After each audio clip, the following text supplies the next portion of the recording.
북한의 잇따른 미사일 발사에 대응해 유엔 안보리 차원에서 대북 제재를 확대하려는 미국의 시도가 중국과 러시아의 저지로 사실상 불발됐습니다.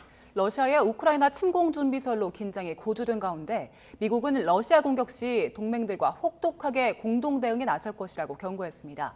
오늘 아침 세계는 조수연 기자와 함께합니다. 어서 오세요. 네, 안녕하세요. 어서 오세요. 네, 밤사이에 유엔 안보리 비공개 회의가 열렸었죠? 네, 맞습니다. 비공개 회의가 이제 막을 내렸고요. 미국 정부는 북한의 탄도미사일 발사에 따른 대응 조치로 유엔 안보리에 추가 대북 제재를 제안했습니다.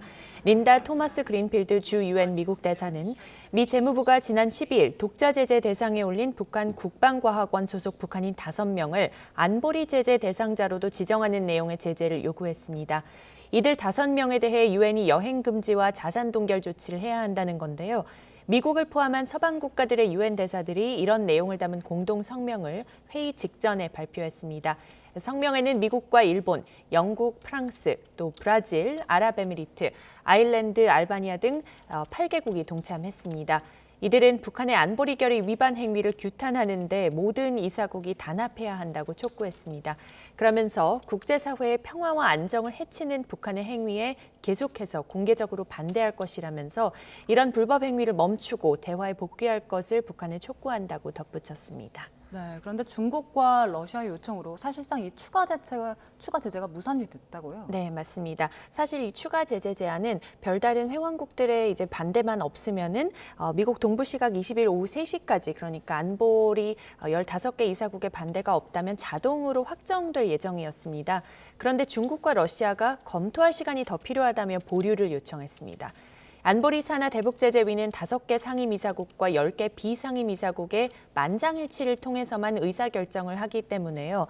중국과 러시아의 요청으로 일단은 불발이 됐고 그래서 안보리 회의는 이렇다 할 성과 없이 마무리됐습니다.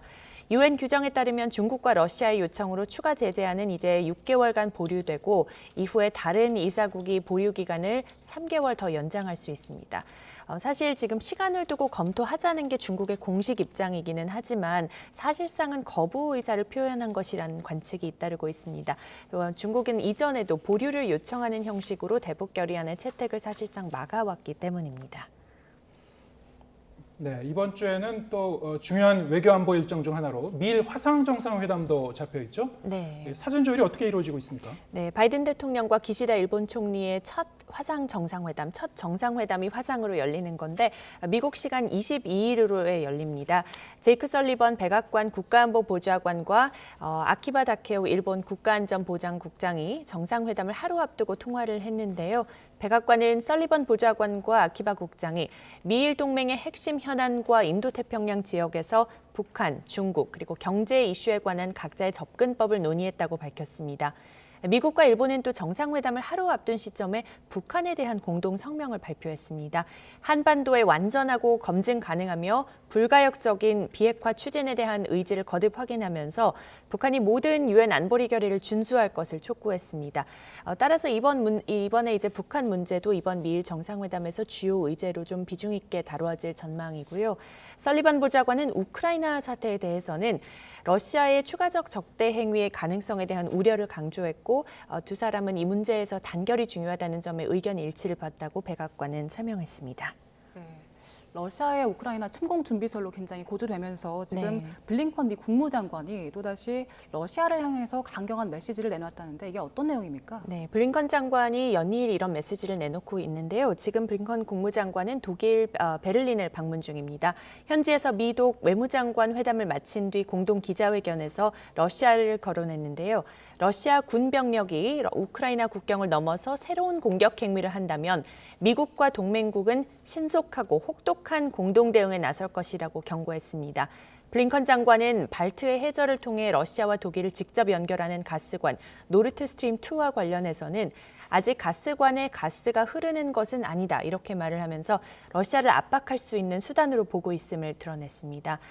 공동 기자회견에서 안나레나 베어벅 독일 외무장관도 러시아에 대한 언급을 했는데 러시아의 긴장 완화를 위한 행동에 나설 것을 촉구했습니다. 블링컨 장관은 앞서 하루 전에는 우크라이나를 직접 방문해서요. 젤렌스키 대통령 그리고 쿨레바 외무장관과 잇따라 회담을 했습니다.